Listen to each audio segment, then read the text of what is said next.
soo dhawaada dhammaantiin. waxaan idinku salaamayaa magaca rabbigayga ciise masiix. maanta waxaan rabaa inaan ka hadlo wax la yiraahdo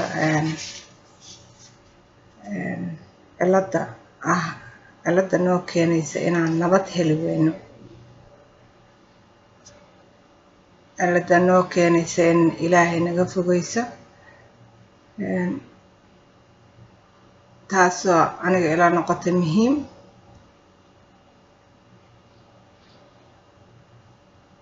su-aashayda ugu horeysa waxay tahay, maxaa dadka masaakiinta loo dhibayaa markastaan aniga aan sheego? sababta loo xiranayo, loo xanibayo, loo dhacayo, waxyaalo badan. maxaa dadka masaakiinta dadku ay u xanibaan? aniga waxay ila tahay qofka wax dhibaya laftigiisa ayaa dhiban, qof dhibana ah weeye. mana yaqaano si uu dhibkaas uga baxo, soo wuxuu sameynayaa dhibaatooyin badan. dhibaatooyinkaasna waxaa kalifaysa waxyaalo badan oo rabno inaan meesha aan kusoo qaadano. midda ugu weyn ay tahay qofka inuu indho la-yahay, waxa uu sameynayo una garanayn.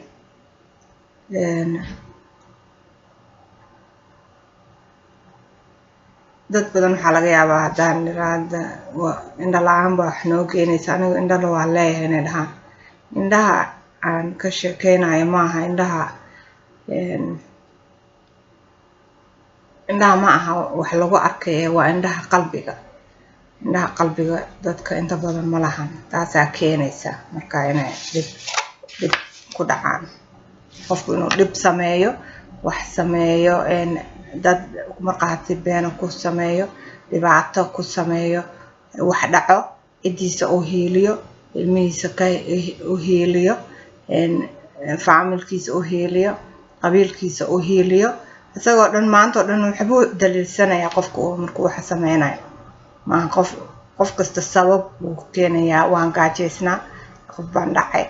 waan waxaysnaa, qofba sabab buu keensanayaa. marka sababahaas baa keenaysa inuu qofku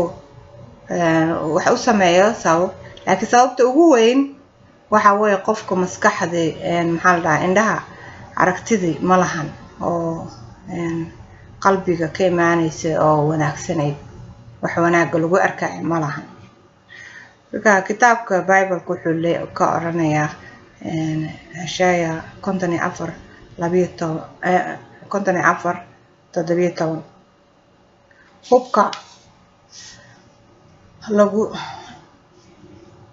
hubka lagu samaysto oo liibaanaya ma jiro. hub la samaysto oo lagu liibaanayo ma jiro. oo af kasta oo garsoorid kugu kaca oo waad xukumi doontaa. rabbigu wuxuu leeyahay, kani waa dhaxalkii addoonnimada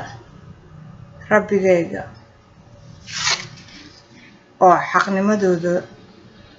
xaqnimadooduna waa xaggayga ka timaadaa. ka inuu qofka indhaha qalbiga una lahayn, taasaa keenaysa. sababtoo ah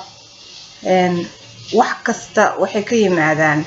aragtida iyo waxay ka imaanayaan xagga rabbiga. qofka marka indhihiisa ma u furna haddii unan qofku una ahayn qof ilaahay yaqaano. ka dhicidda iyo dhibka qofka wax sameynayo waa qof dhiban isagaba. tan labaad oo markasta dhacda, oo wadankeena ka dhacda, meel walba ka dhacda, dadka aan ilaahay aqoonin ay sameeyaan, waxaa weeye been iyo xumaan bay iskugu marka furaan. been iyo xumaan baa la iskugu malag furaa iyo nabid qofka la nabayo sababtoo ah qofkaas action uu sameeyay ama wax uu sameeyay ciil u qabtid qabiilkiisa ama wax aad ku waxaynaysa ama cid kaaga hiiliyay baa ay dadku xumaanta iskugu sameynayaan marka ilaahay wuu ka deeriyay dadka in marqaati fur been ah la iskugu marqaati furo si aad qofka uga aarsatid markaas waxaad sameynaysaa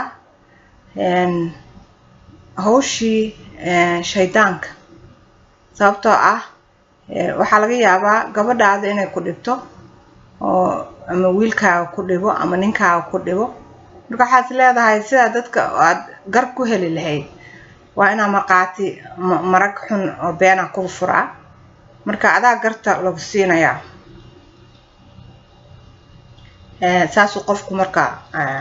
uu dadaalaya marka uu marqaati beena iyo nabid ku sameynaa laakiin waxaadan ogeyn qofka marka aad been iyo marqaati xun ama wax ku samaysid dhibaato kugu dhacaysa sababtoo ilaahay baa ku jeeda ilaahay ma ka qarsoonay ilaahay baa ku jeeda ilaahay baa marka kula xisaabtamayo qof kastana meesha waxa dhibaato qof ku sameeyo isagana maalin aan maalinta ahayn buu ku dhacaya marka waxaa ku fiican si aad ma aragtay ilaahay xaqiisa sharaf uga lahaatid aamin afis ilaahayna ku caawiyo inaadan waxba u heelin ilmahaaga u heelin qabiilkaaga u heelin dadkaaga u heelin laakiin sida ilaahayga xaq kugu og yahay inaad samaysid taada kale dadku ilmaha adiga ma dhashay ilaahay baa ku siiyay waa dhashay laakiin ilaahay baa ku siiyay ilaahay hadduu ku siin lahayn ma dhali lahayd kooxab fiican xataa xanaaqyadiina inaad kontarooshaan oo ilaahay baridaan oo culays iyo dhibaato dunida intaan joogno ma ka baxayno dhibaato way jirtaa oo xagga ma aragtay dareenka ah iyo xagga ma aragtay spiritka ah dhibaatada waxaa looga bixi karaa waxa weeye ilaahay oo la isku xiro ilaahay in la isku xiro dad badan waxay dhahayaan anagu ilaahay waan ku xiranaa maxaad sheegaysaa marka ilaahay qofku ku xiran runtii dhibaato ma gali lahayn dhibaato badanna ma qabsan lahayn sababtoo culayska oo dhan iyo wax oo dhan ilaahay buu u dhiibayaa ilaahay baana ka qaadayo ruux culaysa ma saaray marka qofka beenta aad false witness ku samaysay ma xukumi kartid laakiin beenta ayaa adiga beenta aad samaysay baa ku xukumaysa qofku waxbaad adiga iska tiri waxaad u malaynaysaa inaad meel ku ogaato ama xukuntay laakiin beenta adiga aad samaysay baa adiga kugu noqonaysa kitaabkeena oo leeyahay uu dhahayaa marka ma fiicna in qofku uu beenta aad bay u xun tahay dareenkaaga waxa uu ku dareensiinaya ayaad qofkaan ugu xanaaqsan tahay sax bay kula tahay hadi ahaan sababtoo adigaaba indhala sidaan hore idinku soo sheegay qofka indhihii waxa aragtida ahayd oo ruuxa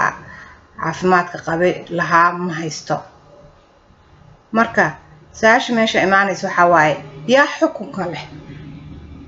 yaa wax xukumi kara xukunka waayahay aniga hadaan xukunkii qofkii aan xukumin oo qofkii hor joog yaa xukunka leh xukunku waxa iska leh ilaahay qof kasta wuxuu leeyahay karaa waan ognahay xukunka ilaahay inuu leeyahay hadduu ilaahay xukunka leeyahay maxaa adigu xukumaysaa waa su'aal aad u muhiim ah qof kasta inuu isweydiiyo ee tahay haddii adigu maxaa u xukumaysaa haddii uu ilaahay leeyahay ka runtii dadka hawshii ilaahay bay qabtaan waxaana keenaysa ruuxaaga aan waxba arkaynaysa aan soo sheeg dadka ilaahay yaqaano way fahmayaan waxaanay hadda ka wado laakiin qofkaan ilaahay aqoonin wuxuu leeyahay na ilaahay waa naqaanaa ilaahay adiga hanoo sheegin ilaahay waa naqaanaa ilaahay haddaad taqaanid dhibaato maba kugu dhacdeen qofna ma xukumi lahayn wax walba ilaahay baa u dhiibay lahayd qof nabadaysan baad ahaan lahayd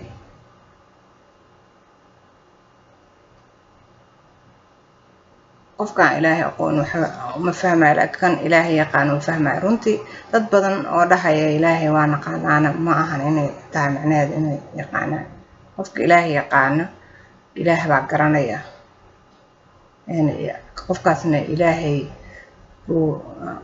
baa muhiim u tahay inuu garto aniga muhiim iima ahan aan laftigay haddaan ilaahay aqaano ilaahay baa garanaya inaan ilaahay aqaano marka kitaabka wuxuu leeyahay Roma 2:3 sidaas darteed qof yahow marsiiyo ma lihid ku kastoo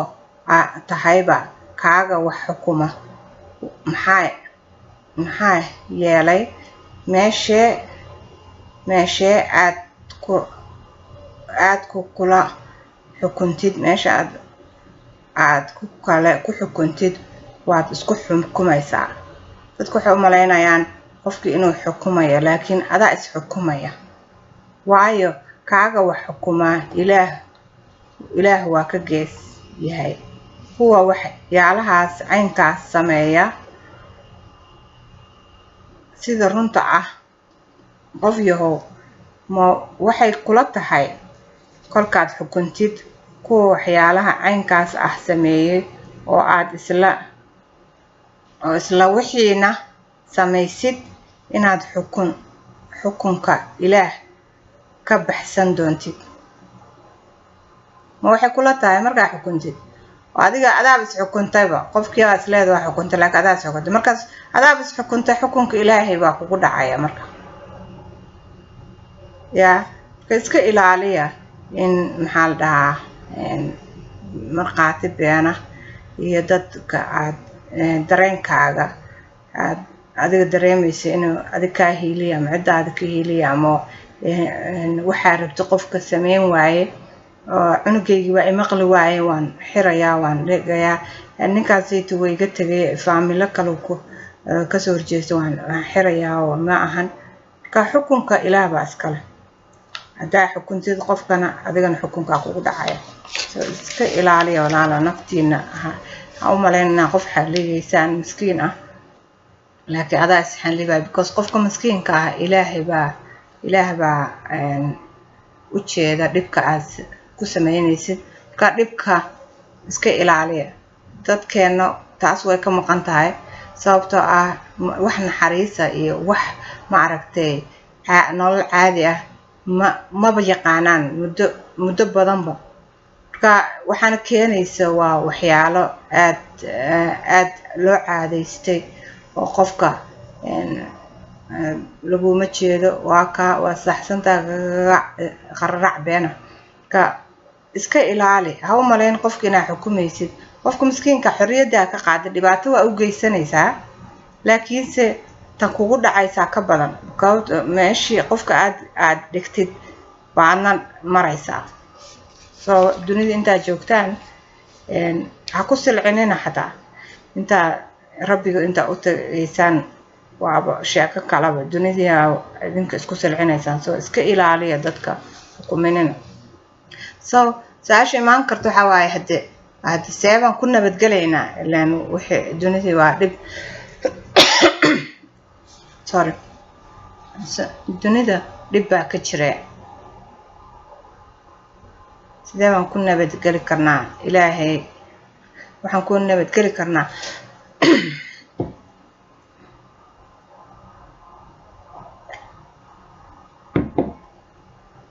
ku nabadgeli karnaa ilaahay inaan aqoonsanaano waxaan ku nabadgeli karnaa inaan nabad ku heli karnaa inaan ilaahay ku qanacsanaano inuu asaga wax walba noo sameynayo waxaan ku nabadgeli karnaa in ilaahay aan ka xishoono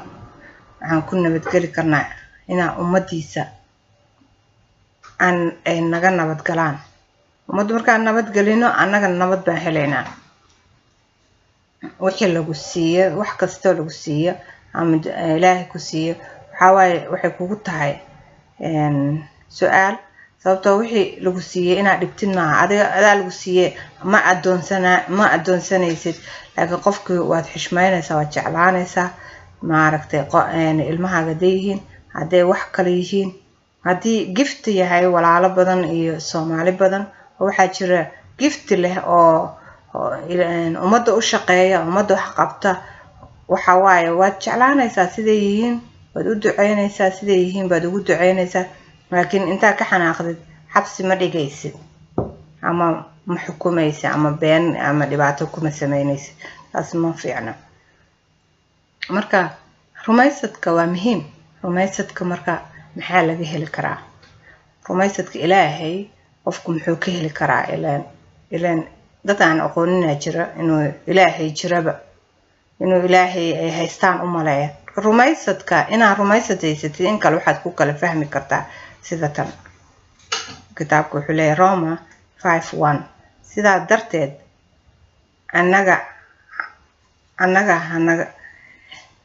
darteed inaga xaqa la naga dhigay rumaysad nabad baynu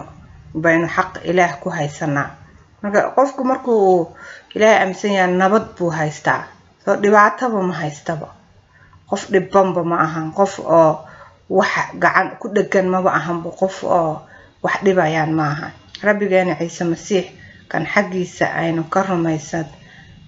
rumaysad kuna galnay nimcada aynu dhex taaganahay oo waxaanu ku faraxnaa rajada iyo amaanta Ilaahay oo taasoo kale ma ahan laakiinse waxaanu ku faraxnaa dhibaatooyinka inagoo og inay dhibaatadu dulqaadasho keento ya qof markuu dhibaato ku geysto waad ku farxaysaa sababtoo ah waxaan ognahay dhibaatadu inay dulqaadasho keento dulqaadashaduna aqoon dheer keento aqoonta dheerna rajo inay keento fiiriya rajo bay keentaa rajaduna inama ceebayso maxaa yeelay jacaylku Ilaah baa qalbiyadeena ku dhex shumay oo waxaa ku shumay ruuxa quduuska oo la siiyay rabbiga qofka rumaysadka leh marka waxa weeye taas haddaad u malaysaan inaad rumaysad haysataan rumaysadku waa xaq la dhigay oo rumaysad ah nabad baynu xagga Ilaah ka haysanaa qofka rumaysadka leh waa qof nabadaysan kan xaqiisa aynu ka rumaysanay oo ka ah nimcadu ay dhex taagan tahay oo waxaynu ku faraxnaa rajada amaanta Ilaah qofku maanta oo dhan rabbigu uu rabaa inuu heeso oo ku faraxo oo la joogo oo taasoo kaliya ma ahan laakiin waxaynu ku faraxnaa dhibaatooyinka dhibaato markay nagu dhacdo markaas waa markaan guuleysanayno marka inaan faraxno waa because rabbiga wuxuu nagu yahay farxa oo reereeya markaas waa marka wax ka guuleysatid oo dhibaato ah kugu dhacdo oo dulqaadatid markaas award baa helaysaa ama maxaa la abaalgud dulqaadashaduna aqoon dheer bay leedahay waxaad ka baranaysaa markaad dulqaadanaysid waxaad ka baranaysaa aqoonta dheerna rajay leedahay oo qofku wuxuu leeyahay yaa Ilaahay baa ii jeeda in waxaas oo dhan maxaa muhiim ah Ilaahay baa ii jeeda rajaduna